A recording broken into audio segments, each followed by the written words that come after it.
Ito ang mga dapat natin aabangan sa The Seed of Love na wag natin papalampasin ang bawat episode ng telesiring ito.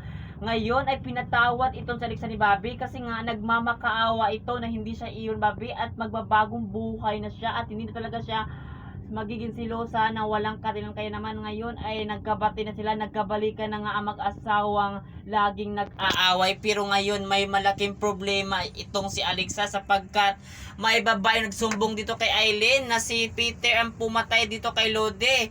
At ang paliwanag ni Lode na pag-utusan lang siya ni Alexa. Kung napatunayan talaga sa korte na may kinalaman itong si Alexa ay talagang makukulong siya. Talagang ipapakulong talaga siya ni Aileen. Kaya naman ito ba ang maging daan para maghiwalay na talaga ito si Bobby at si Alexa? At yan ang aabangan natin dito mga kapuso sa The Seed of Love na wag natin papalampasin ang bawat episode ng telesiring ito.